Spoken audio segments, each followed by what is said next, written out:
أعوذ بالله من الشيطان الرجيم.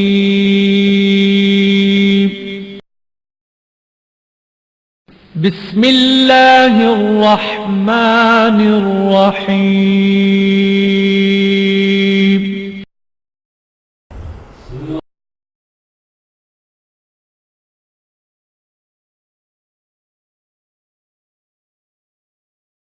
الحمد لله رب العالمين والعاقبة للمتقين والصلاة والسلام على سيد المرسلين وعلى آله وصحبه وأهل بيته أجمعين.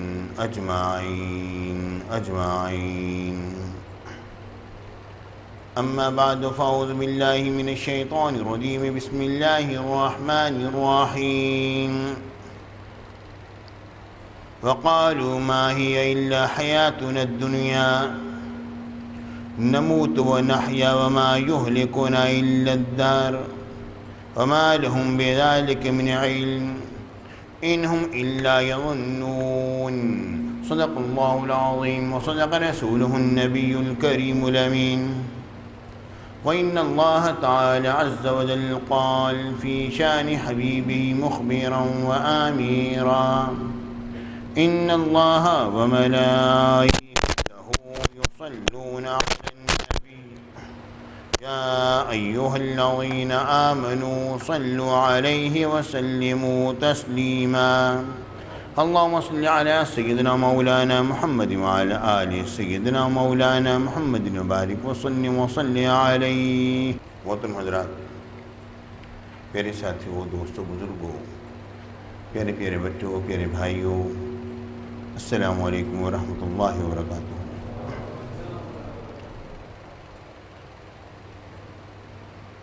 ہمارا سلسلہ جاری تھا اور ہم لوگوں نے مختلف عنوانات پر گفتگو بھی کی، لیکن ہمارے بعض دوستوں کا کہنا یہ تھا کہ آپ کی شروع کی گفتگو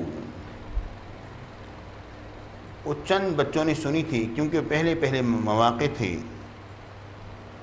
تو اس میں وہ ساتھی ہمارے شامل نہ ہو سکے جو کہ اس کے سننے کے متمنی ہیں اور خواہش مند ہیں.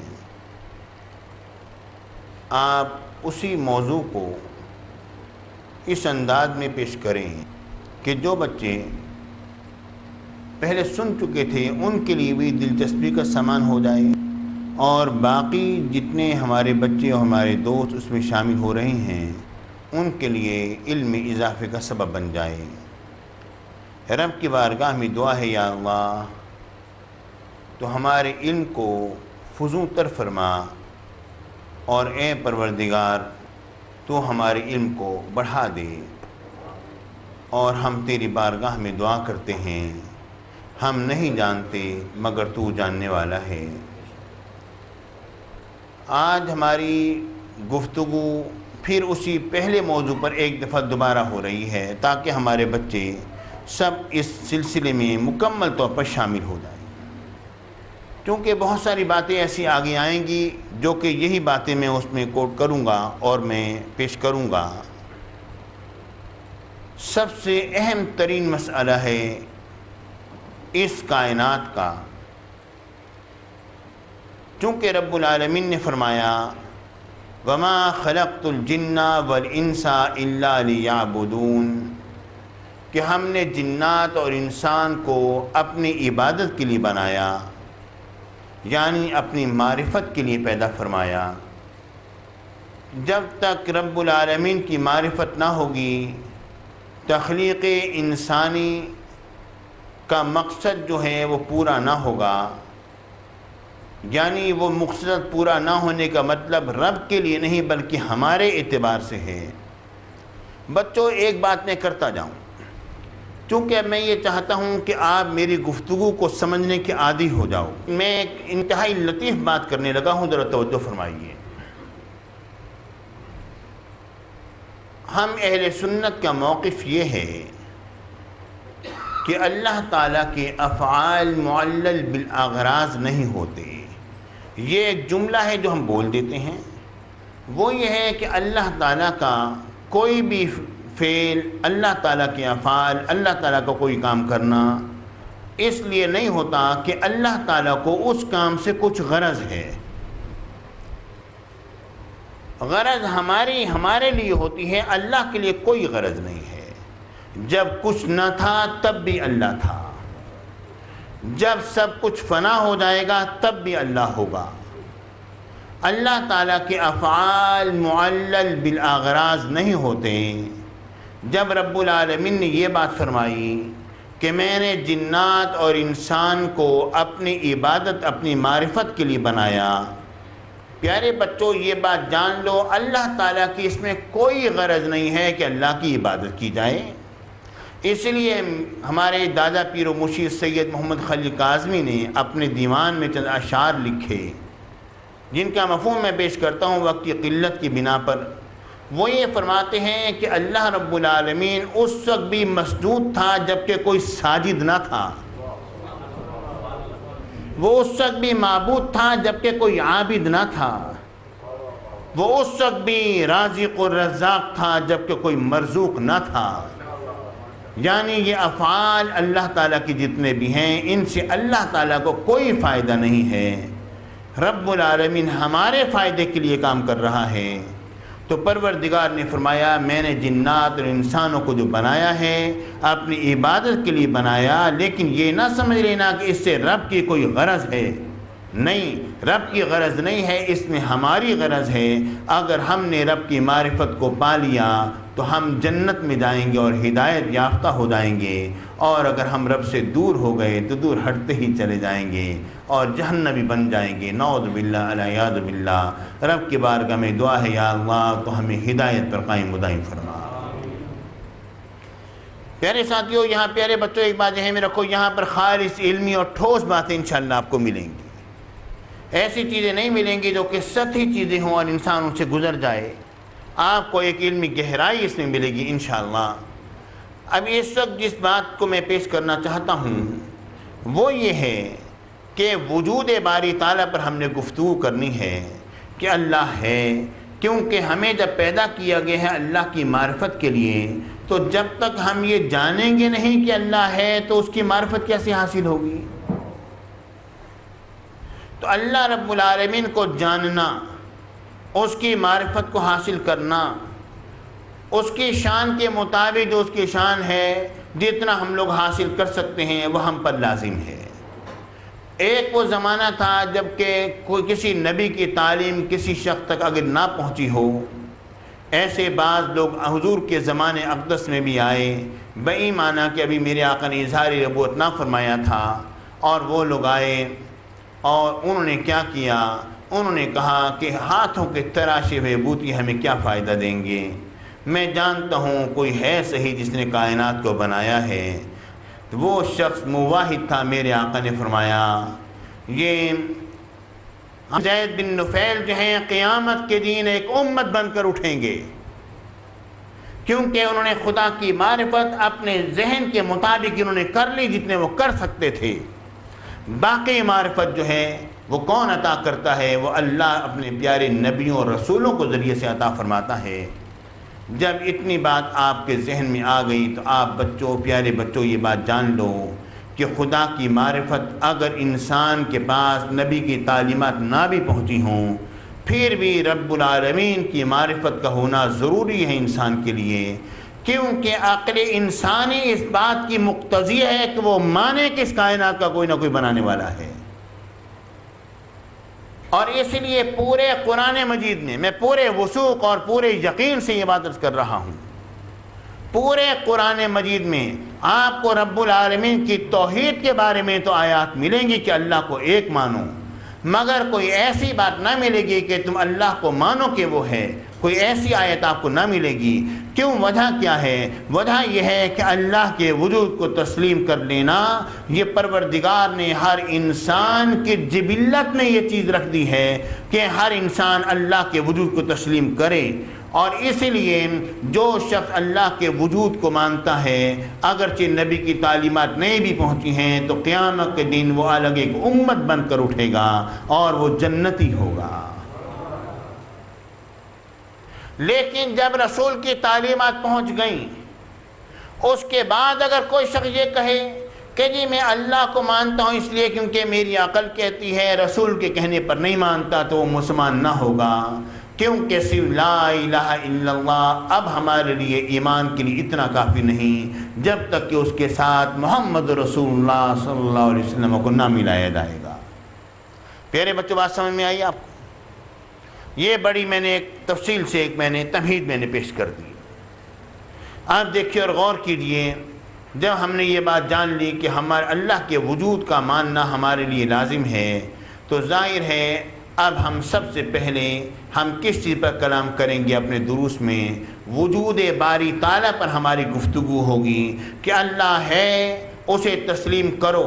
میں یہ بات عرض کر رہا تھا کہ قرآن مجید میں رب العالمین کی توحید کے بارے میں تو آیات ملیں گی کہ اللہ کو ایک مانو، مگر یہ بات کہ اللہ کو مانو اس بارے میں رب العالمین نے کوئی آیت ذکر نہیں فرمائی، کیونکہ انسان کی فطرت میں یہ بات رکھتی ہے کہ تم رب کے وجود کو تسلیم کرو، فطرت انسانی کا یہ تقاضا ہے، اس لیے ضروری ہو گیا کہ فطرت اللہ تعالیٰ کو تسلیم کر لے، ہر انسان خود سے تسلیم کرے، لیکن اس کو ایک ماننا یہ فطرت انسانی میں یہ چیز نہیں رکھی گئی ہے، اگرچہ رکھی گئی ہے لیکن وہ اتنی شد و مت سے نہیں رکھی گئی، اور اس کے بارے میں ایک دلیل پیش کر کے آگے بات کرتا ہوں کہ فطرت انسانی میں یہ بات ہے کہ یہ بات تسلیم کرو کہ اللہ ایک ہے، لیکن پروردگار نے اپنی توحید کے بارے میں بہت ساری آیات ذکر فرمائیں، کیونکہ اس زمانے میں شرک کا دورہ تھا، ہر طرف بتوں کی پرستش ہوتی تھی، بتوں کو پوجا جان جاتا تھا، عیسیٰ علیہ السلام کو خدا کا بیٹا کہہ دیا گیا تھا،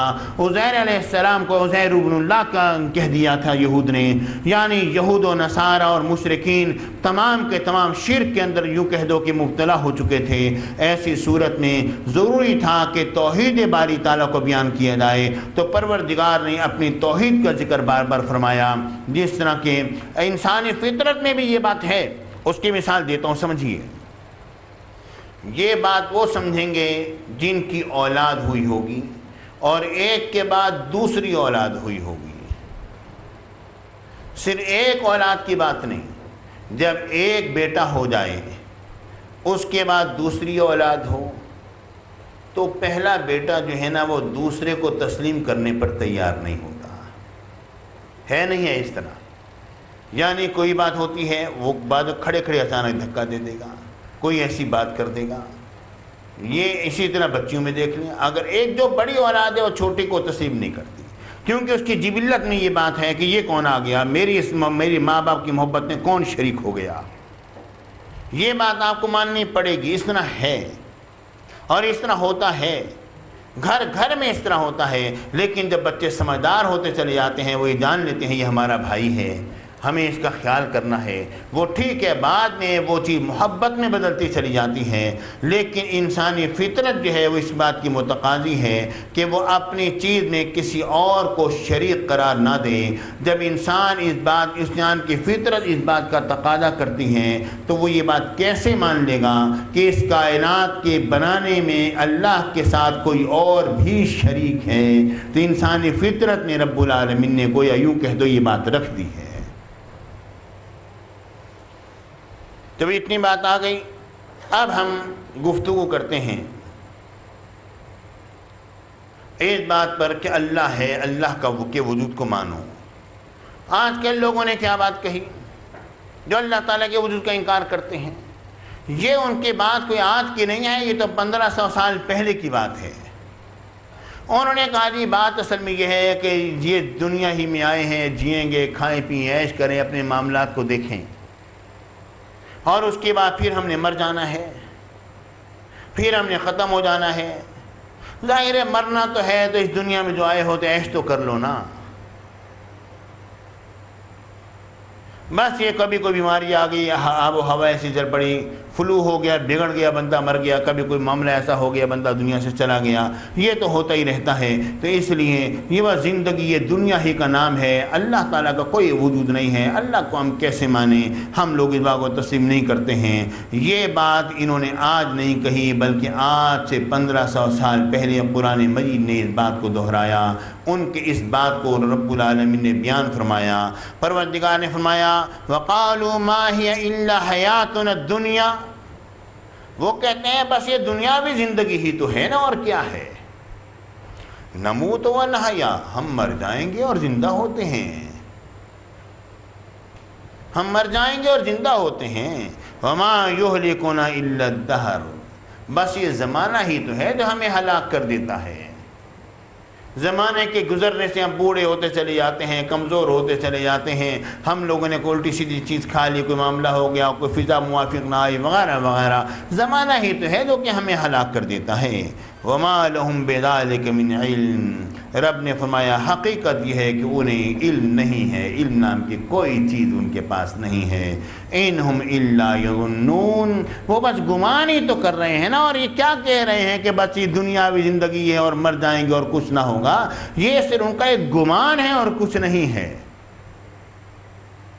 یہ ان کا صرف گمان ہے اور کچھ نہیں ہے، حقیقت جو ہے وہ کچھ اور ہے۔ کوئی ہے اس کا خالق جس نے کہ اس کائنات کو بنایا ہے، رب العالمین کو تم تسلیم کرو، وہ ہے۔ پیارے بچوں، پیارے ساتھیوں، علم جو ہے وہ کیا ہے؟ علم کسے کہتے ہیں؟ پہلے علم کو سمجھنے کی کوشش کرو۔ لوگوں نے کہا دیکھو جناب یہ چیز بھی ہے، یہ چیز بھی ہے، یہ چیز بھی ہے، ہم نے اس کو بھی سمجھ لیا، اس کو بھی جان لیا، اس کو بھی جان لیا۔ بھائی یہ علم نہیں ہے، یہ تو معلومات ہیں، یہ تو معلومات ہیں نا۔ علم میرا جاننا، اور ایک ہے کہ ان چیزوں کا ہونا، یہ جو چیز جنہیں میں نے جانا ہے یہ تو معلومات ہیں۔ بھئی آپ مجھے معلوم ہو کہ آپ آئے ہوئے ہیں، میں نے آپ کو دیکھ لیا، آپ نے مجھے دیکھ لیا، یہ کائنات کی اشیاء جو ہیں یہ تو معلومات ہیں۔ علم جو ہے وہ تو اصل میں انکشاف تام کا نام ہے۔ علم جو ہے وہ ظن اور گمان کا نام نہیں ہے، علم تو یقین کا نام ہے۔ یہ بات ذہن میں رکھیے، انسان کو کسی چیز میں شک پڑ جاتا ہے، بھئی مجھے شک ہے اس بات میں ہے یا نہیں ہے۔ شک کے بعد کہتا ہے نہیں، میرا خیال یہ ہے کہ میرا تجربہ یہ کہتا ہے، اور میں اس آدمی کی عادت سے واقف ہوں، اور حالات بھی کچھ بتلا رہے ہیں کہ معاملہ یہ نہیں، اس طرح نہیں، اس طرح ہے۔ مجھے شک جو ہوتا نا، یہ نہیں اس طرح ہے۔ اب وہ میرا ایک شک جو ہے وہ ایک طرف آپ کے زبان میں کہوں کہ پک میں بدلتا جا رہا ہے، ٹھیک ہے نا جی۔ جو شک کہتے ہیں جس کی دونوں جانبیں برابر ہوں، پتہ نہیں یہ ہوا ہے یا نہیں ہوا، انسان متردد ہے، یہ شک ہے۔ اور جس میں انسان کا گمان ایک طرف بڑھ جائے، تو جس طرح اس کا گمان بڑھ گیا اسے ظن کہا جاتا ہے، اور جس سے ہٹ کر گمان بڑھا ہے اس جانب کو وہم کہا جاتا ہے، ٹھیک ہے جی۔ بات سمجھ آئی نہیں آئی آپ کو؟ مثال کے طور پر بھئی میرا دوست آ رہا تھا، میں دیر ہو گئی، پتہ نہیں کیا ہوا، موٹر سائیکل چلانا نہیں آتی، پتہ نہیں ایکسیڈنٹ تو نہیں ہو گیا۔ اب اس کو شبہ ہو رہا ہے، اس کو شبہ ہے، ہوا ہے یا نہیں، یہ شک ہے اس کو۔ لیکن اس کے بعد معلوم ہوا ایک اطلاعی فون آیا کہ جناب فلانی روڈ پر ایک ایکسیڈنٹ ہو گیا۔ اب اس کو جناب وہ شبہ جو ہے وہ کچھ بڑھتا چلا جائے، ہاں اسے وہی ہوا ہے، تبھی وہ نہیں آیا، یہ معاملہ ہو گیا، وہ اس کو موٹر سائیکل چلانا نہیں، یہ ہو گیا معاملہ، ٹھیک ہے۔ اب اس کو وہ ایک طرف جو ہے وہ اس کو جو ہے وہ ظن ہے، عربی زبان میں اس کو ظن کہتے ہیں۔ اور جہاں کہ ہو سکتا ہے یہ کام نہ ہوا ہو وہ وہم ہے۔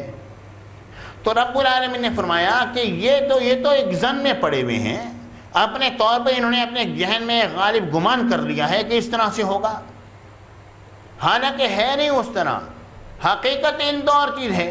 تو میں یہ بات کر رہا تھا، یہ جتنی چیزیں ہیں معلومات ہیں، اسے آپ نے جو کچھ نتیجہ اخذ کیا ہے اپنے اندازوں کے ذریعے سے ہی کیا ہے نا۔ اور آپ یہ بات جانتے ہیں کہ ہر روز آپ کے اندازے غلط ہو رہے ہیں، کبھی کچھ ہے اور کبھی کچھ ہے۔ سائنسی تحقیقات کبھی کچھ کہہ دیتی ہیں، کبھی کچھ کہہ دیتی ہیں، ایک چیز پر تو آ کے ٹھہرتی نہیں ہے۔ تو اس لیے یہ ان کو صرف ایک گمان اور ظن ہے، حقیقت وہ ہے جو کہ اللہ کے پاس ہے۔ اور آپ کہیں گے نہیں جناب یہ کیسی بات، یہود جو ہیں وہ تو جانتے ہیں کہ ہم ہی حق پر ہیں اور ہم کہتے ہیں ہم ہی حق پر ہیں. عیسائی کہتے ہیں ہم ہی حق پر ہیں، انہیں تو کوئی گمان ہے ہی نہیں، انہیں تو یقین ہی یقین ہے، پھر آپ کیسے کہتے ہیں؟ بات اصل میں یہ ہے پیارے بچوں، یہ بات ذہن میں رکھو کہ جو چیز انسان کسی بات پر یقین کر لے لیکن وہ دیکھیں گے واقعے کے مطابق ہے یا نہیں ہے. اگر واقعہ بھی اسی طرح ہے اسے ہم علم سے تعبیر کریں گے، اور اگر واقعہ اس طرح نہیں ہے ہم اسے جہل مرکب سے تعبیر کریں گے. وہ ایسی جہالت میں مبتلا ہے جس سے ہٹنے کا نام نہیں لے گا. اللہ نے ہمیں حق عطا فرمایا، ہم علم اور یقین پر ہیں. یہود و نصارہ کو رب العالمین نے جہل مرکب میں رکھا ہوا ہے، اور وہ اس میں ان کو یقین نہیں، وہ جہل مرکب ان کا ہے. بات سمجھ آ رہی ہے آپ کو؟ پیارے بچوں، جب آپ میرے ساتھ جب تھوڑی سی گفتگو شروع ہو جائے گی نا آپ کی، انشاءاللہ پھر آپ کو اس میں لطف آئے گا، کیونکہ میں ایک استاد ہوں، فلسفہ کا اور منطق کا بھی استاد ہوں، کہ علم کلام میرا بہترین محبوب مشغلہ ہے، اور علم کلام جو ہے میں بہت شوق سے پڑھاتا ہوں. تو ظاہر ہے میری گفتگو میں وہ فلسفہ اور منطق کا انداز تو یقیناً پایا جائے گا. تو بہرحال میں یہ بات عرض کر رہا ہوں کہ اصل چیز جو ہے وہ علم ہے، اور علم جو ہے وہ یقین کا نام ہے، اور وہ یقین جو واقعے کے مطابق ہو وہ کہاں سے حاصل ہوگا؟ پیارے ساتھیوں، پیارے بچوں، وہ علم اور یقین آپ اپنے ذہن سے حاصل نہیں کر سکتے، کیونکہ ایک ذہن نے ایک بات کہی ہے، دوسرا ذہن آتا ہے اور اس کو غلط قرار دے دیتا ہے، پھر تیسرا ذہن آتا ہے اس کو غلط قرار دے دیتا ہے. آج تک عقلاء کے دلائل میں اختلاف ہوتا چلا آیا ہے. کیوں کی وجہ یہ ہے کیونکہ ہر عقل دوسری عقل کے متفاوت ہوتی ہے، اور اس میں فرق ہوتا ہے. ہر سے اپنے عقل کے مطابق اور اپنے زاویے کے مطابق سوچ کر ایک بات کو صحیح اور غلط کہہ دیتا ہے. لیکن دیکھنا یہ ہے کہ جو بات صحیح ہے فی الواقع نفس الامر میں حقیقت میں صحیح بات کون سی ہے، اس کو کیسے جانا جائے گا، اس کو کیسے پرکھا جائے گا. اس بارے میں میرے شیخ، میرے مرشد غزالی اثر ایک مثال دیا کرتے تھے. اے لوگوں، جب آنکھ بہکتی ہے تو عقل اس کا علاج کرتی ہے، اور جب عقل بہکے تو پھر کیا ہو؟ فرماتے ہیں جس طرح کہ رات میں آپ لیٹے ہوئے ہیں بستر پر صحن کے اندر، اچانک آپ نے دیکھا چاند ہے سر پر دوڑا چلا جا رہا ہے، ریس لگائی ہوئی ہے چاند نے، مگر ابھی معلوم ہوتے ہیں ابھی ڈوبے گا، ابھی ڈوب جائے گا، مگر چاند ہے کہ ڈوبنے کا نام ہی نہیں لیتا. عقل نے کہا تیری آنکھ بہکی ہے، چاند نہیں چل رہا، بادل چل رہے ہیں، مگر جہاں پر آ کے عقل بہک جائے تو اسے ہدایت کون دے گا؟ اس کی ہدایت کے لیے رب العالمین نے نور نبوت کو رکھا ہے، وہ آتا ہے اور ہدایت دیتا ہے. جب اتنی بات آپ نے جان لی، اب ہم اس بات کو اپنے موضوع کی طرف لے کر آتا ہوں تاکہ آپ میری بات کو سمجھنے کی کوشش کریں. اور میں کیا عرض کرنا چاہتا ہوں وہ یہ ہے، یہ کہا جاتا ہے جی، بات یہ ہے کہ یہ کائنات تو خود بخود ہی بن گئی ہے، یہ زمین تو خود بخود ہی بن گئی ہے.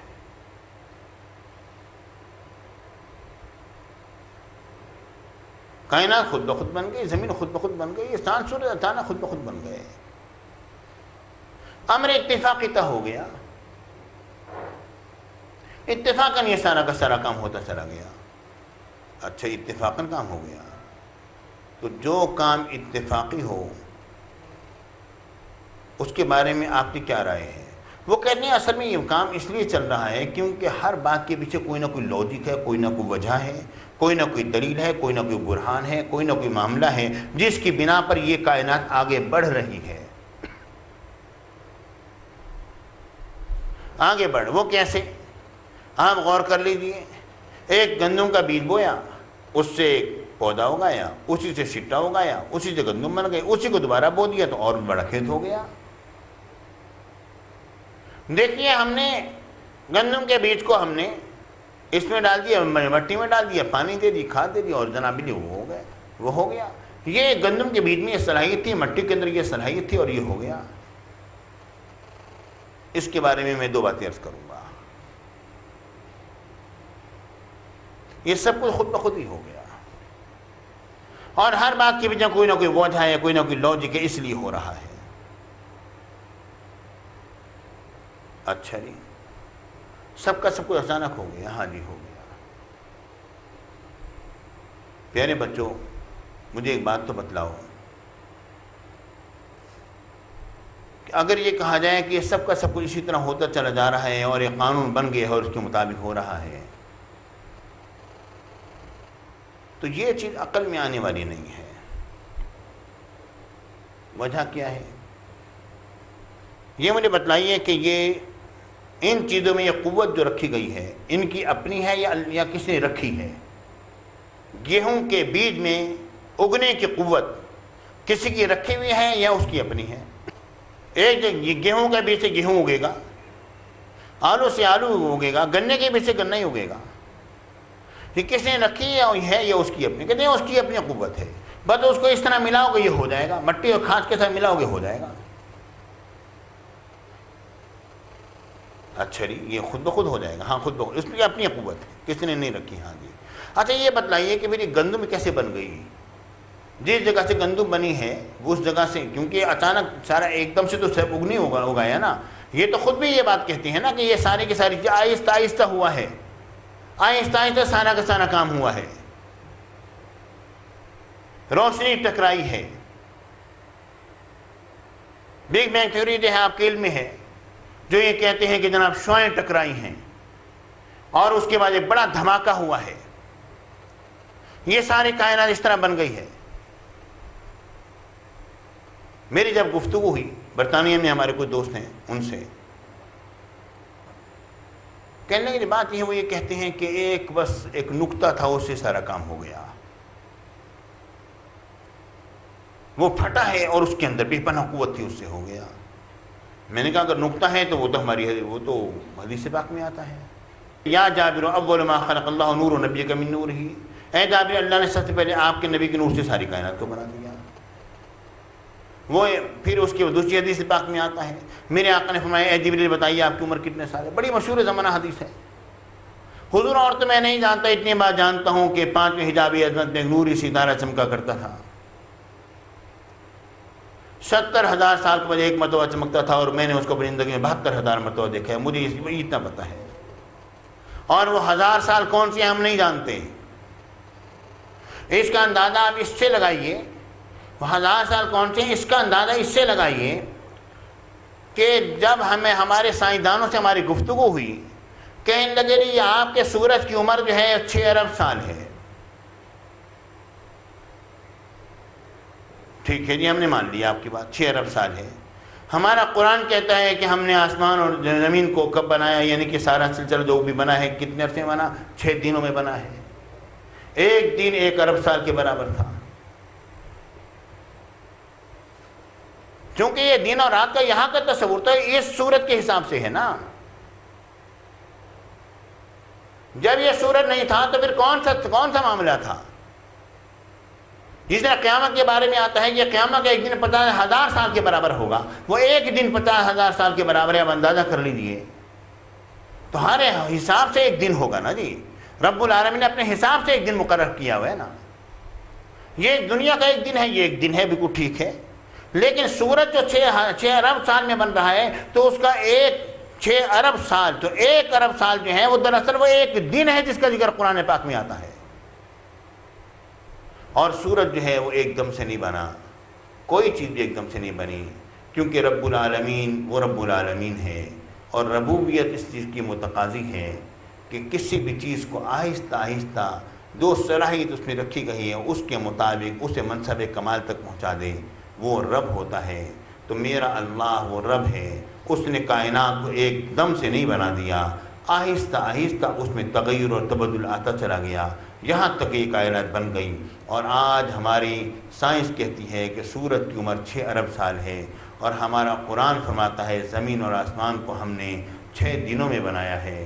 بات واضح ہو گئی کہ یہ جو کچھ بنا ہے یہ 6 ارب سال میں بنا ہے، جو کہ دنیا کے ہیں۔ اب دیکھیے اور غور کیجیے،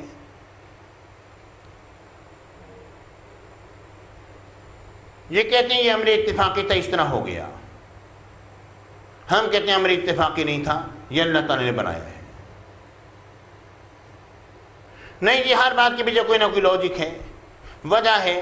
میں نے پھر یہ سوال کیا اچھا یہ بتلائیے اگر وجہ ہے تو اس کے اندر یہ چیز کس نے رکھی ہے, خود اس کی اپنی ذاتی ہے یا کس نے رکھی ہے؟ کہتے ہیں اس کے اندر اپنی ذاتی چیز ہے. تو میں یہ پوچھنا چاہتا ہوں اپنی ذاتی اگر یہ چیز ہے تو بتائیے کہ گندم جو بنی ہے ایک خاص جگہ سے بنی ہوگی, اس جگہ سے جو کیوں نہیں بن گئی, اور جو جہاں سے بنی ہے وہ گندم کیوں نہیں بن گیا؟ جس مادے سے شیر بنا ہے اس مادے سے بھیڑیا کیوں نہیں بن گیا؟ بھیڑیا جس مادے سے بنا ہے اس مادے سے شیر کیوں نہیں بن گیا؟ کیونکہ یہ تو مادوں میں تغیر و تبدل آ رہا ہے نا, یہ مادے نے یہ صورت اختیار کی ہے نا. جو آج کل سائنسدان کہتے ہیں مادے نے یہ صورت اختیار کی ہے نا. جب بندر سے جب انسان بن گیا, لیکن اب ہمارے ہوتے ہوئے تو آج تک کوئی بندر انسان نہیں بڑا. دیکھیے غور کیجیے, اگر یہ کہا جائے کہ اس کے اپنے اندر یہ صلاحیت ہے تو یہ کہنا غلط ہے. وجہ یہ ہے کیونکہ اپنے اندر یہ صلاحیت اس کی ہو ہی نہیں سکتی ہے, کیونکہ وجہ میں نے پیش کر دی ہے کہ ایک مادہ جو ہے وہ شیر بن رہا ہے, وہ بھیڑیا کیوں نہیں بن رہا؟ وہ جو بھیڑیا بن رہا ہے وہ شیر کیوں نہیں بن رہا؟ یعنی مادوں کے اپنے اندر جو ہے وہ تفاوت ہے. وہ تفاوت کس نے پیدا کیا ہے؟ وہ کیسے فرق پڑ گیا ہے؟ ماننا پڑے گا کوئی ہے صحیح اوپر. کہتے ہیں کہ ایک امر اتفاقی ہے, اتفاقاً ایسا ہوتا چلا گیا. کیوں؟ وجہ یہ ہے کہ اس کی ہر بات کے پیچھے کوئی نہ کوئی لاجک ہے, اس لیے بن رہا ہے, اس لیے یہ کام ہو رہا ہے. نسل چل رہی ہے, گیہوں سے گیہوں پیدا ہو رہے ہیں, پانی سے ہی سارا کام چل رہا ہے, ساری باتیں ہیں بالکل سب چیزیں ہمارے علم میں آ رہی ہیں. ٹھیک ہے جی, ہم نے مان لیا آپ کی بات. اچھا یہ تو بتلائیے کہ امر اتفاقی میں کوئی ضبط ہوتا ہے؟ کوئی اس کے اندر نظم ہوتا ہے؟ کوئی اس میں ترتیب ہوتی ہے؟ کوئی اس میں ترتیب ہوتی ہے؟ جو اتفاقی امور ہوتے ہیں اس میں کوئی ترتیب و تنظیم نہیں ہوتی. وجہ کیا ہے آپ خود دیکھ لیجئے. ہمارے اس پورے وجود میں کس قدر ایک ترتیب ہے. ہماری ہڈیاں ہمارے گوشت کے اندر ہیں, ہمارے گوشت کے اوپر ہماری کھال ہے, کھال کے اوپر ہمارے بال ہیں. اگر سب سے نیچے بال ہوتے تو کیا حالت ہوتی؟ ہماری انگلیوں کے پوروں کے اوپر کتنے خوبصورت انداز ماشاءاللہ ناخن لگے ہوئے ہیں. اگر یہاں پر گوشت کا لوتھڑا سا ہوتا تو ہمیں چیزوں کے پکڑنے میں کتنی دقت ہوتی اور کتنے ہاتھ ہمارے کٹ رہے ہوتے ہیں. ہماری آنکھیں یہاں کی بجائے اگر کہیں اور لگی ہوئی ہوتی ہیں تو انسان کتنا بدنما معلوم ہوتا. ہمارے سننے کے کان اگر یہاں کی بجائے کہیں اور ہوتے تو انسان کیسا لگتا. انسان کی ناک, انسان کے ہونٹ اور دانتوں کو دیکھ لیجیے. پروردگار نے حق فرمایا کہ ہم نے انسان کو بہترین ڈھانچے پر بنایا ہے. اس طرح مجھے ایک بات یاد آئی, بات آ گئی کہہ دیتا ہوں. حضرت سیدنا پیر مہر علی شاہ صاحب رحمۃ اللہ تعالی علیہ اپنے حجرے سے باہر نکلے. حجرے سے باہر نکلنے لگے تو دروازے کے قریب ایک آئینہ لٹکا ہوا تھا اور اس کے اوپر ایک پردہ لٹکا ہوا تھا. آپ نے پردے کو ہٹایا, چہرے انور کو دیکھا, اس کے بعد پھر نیچے تشریف لے گئے. ایک مولانا صاحب ساتھ تھے, ان کے دل میں خیال آیا کہ حضرت بھی ایسے کام کرتے ہیں. آپ نے ان کی طرف دیکھا اور مسکرایا, فرمایا کہ رب نے فرمایا ہے لقد خلقنا الانسان فی احسن تقویم, ہم نے انسان کو بہترین ڈھانچے پر بنایا ہے. انسان کو خود کو بھی تو تھوڑا بہت خیال کر لینا چاہیے نا. مطلب میرے کہنے کا یہ ہے کہ ہر چیز میں ایک ترتیب ہے. دیکھیے ہمارے جوڑ کونی کیسی بنی ہے, ہمارے ہاتھوں کے پورے کیسے ہیں. اگر سیدھی سیدھی انگلیاں ہوتی پھر ہم کیسے چیزوں کو پکڑتے, کس طرح انسان پکڑ لیتا ہے چیز کو. انگوٹھا سائیڈ میں بنایا گیا, اگر کہیں اور بن جاتا تو کس طرح کتنی دقت ہوتی انسان کو. ہر چیز کے اندر آپ دیکھ لیجئے کیا ترتیب ہے. اگرچہ طوطے کی چونچ بہت ٹیڑھی ہوتی ہے مگر کھا بڑی آسانی سے لیتا ہے. پروردگار نے کیا ایک نظام بنایا ہے.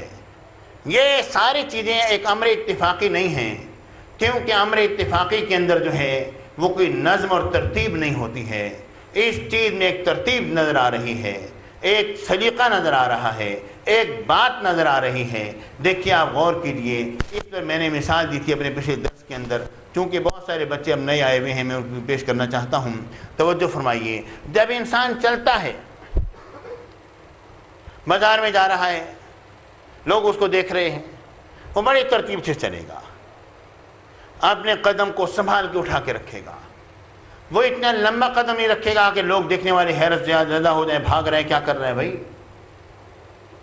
اتنے چھوٹے قدم سے بھی نہیں چلے گا کہ معلوم ہو کہ زمین سے چپکا ہوا ہے. ایک مناسب انداز میں متناسب اس کی رفتار ہوگی، اس سے وہ چل رہا ہوگا، اس کی ایک ایک چیز اس کے پورے کنٹرول میں ہوگی، اس کے ہاتھ اس کی مرضی کے مطابق ہل رہے ہوں گے. وہ جس طرح سے چاہ رہا ہوگا اپنے آپ کو پیش کرنا، اپنی قدرت کے مطابق وہ اس کو لے کر چل رہا ہوگا اور لے کر جا رہا ہوگا. اچانک ایک صاحب آگے کیلا کھاتے ہوئے جا رہے تھے، انہوں نے کیلے کا چھلکا پھینک دیا. ان صاحب کا اچانک پاؤں جو چھلکے پر آیا دھڑام سے گرے. آپ جب گرے تو یہ بتلائیے کیا ان کی مرضی کے مطابق ان کی ٹانگ پھسلے گی؟ کیا ان کی مرضی کے مطابق ان کا ہاتھ جا کے صحیح جگہ پر جا کے پڑے گا؟ کیا ان کا سر ان کی مرضی کے مطابق جا کے لگے گا ایسی جگہ پر کہ کہیں سر کی بھی حرمتی نہ ہو جائے؟ نہیں. اچانک پھسلے، پتہ ہی نہ چلا کہ ٹوپی کہاں گئی، جوتے کہاں گئے، کپڑے کیسے خراب ہو گئے. اچانک جو دھڑام سے جو گرے تو پتہ نہ چلا. لوگ دیکھنے والے کچھ افسردہ ہو گئے، کچھ بچے ہنسنے لگے، معاملہ عجیب سا ہو گیا. پیارے بچوں، اب یہ مجھے بتاؤ اس میں امر اتفاقی کون سا ہے اور جس امر پر پورا کنٹرول ہے وہ کون سا ہے؟ انسان کا چلنا یا پھسلنا؟ جو پھسلا ہے وہی امر اتفاقی ہے نا. مطلب یہ ہے جو امر اتفاقی ہوتا ہے اس میں کوئی نظم اور کوئی ترتیب نہیں ہوتی، اس میں کوئی سلیقہ نہیں ہوتا.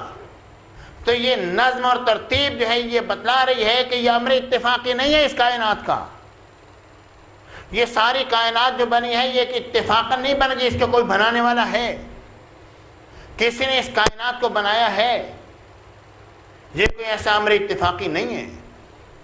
آپ دیکھیے اور غور کیجیے، یہ بات صرف میرے شیخ نے نہیں کہی بلکہ قرآن پاک کی آیت کریمہ یہ بات بیان فرما رہی ہے. رب العالمین نے فرمایا الذی خلق سبع سماوات طباقا، الذی خلق سبع سماوات طباقا، وہ اللہ جس نے کہ بنائے 7 آسمان تلے اوپر. ما ترى فی خلق الرحمن من تفاوت، اے مخاطب تو رحمان کی اس بناوٹ میں کوئی بے ضابطگی نہیں پائے گا. اب غور کیجیے قرآن کس طرح بول رہا ہے، کس طرح فرما رہا ہے. الذی خلق 7 سماوات طباقا، وہ اللہ جس نے کہ آسمانوں کو ایک دوسرے کے اوپر بنایا ہے. ما ترى فی خلق الرحمن من تفاوت، رحمان کی اس تخلیق میں، رحمان کی اس بناوٹ میں، رحمان کی کسی بھی بناوٹ میں، خلق ہے عام ہے، رحمان کی کسی بھی بناوٹ کے اندر تو کوئی بے ضابطگی نہیں پائے گا، بے ربطگی نہیں ہوگی اس کے اندر. فرجع البصر، نگاہ اٹھا کے تو دیکھ، هل ترى من فطور، کیا تجھے کہیں کوئی بے ضابطگی نظر آ رہی ہے؟ ثم ارجع البصر کرتین، ایک دفعہ نہیں بار بار دیکھ لے، جی بھر کے دیکھ لے. کرتین اگرچہ تسنیہ ہے مگر یہ معنی میں ہے کرتن بعد کرتن کے معنی میں ہے کہ بار بار دیکھ لے، ایک دفعہ نہیں تو بار بار ملاحظہ کر لیں. ینقلب الیک البصر خاسئا وهو حسیر، ہاں بالآخر تیری نگاہ تھک ہار کر ناکام واپس لوٹ آئے گی، تجھے کہیں پر کوئی بے ضابطگی نظر نہ آئے گی. رب العالمین کی وجود کی دلیل ہے یہ آیت کریمہ. رب کی بارگاہ میں دعا ہے رب العالمین قبول و منظور فرمائے.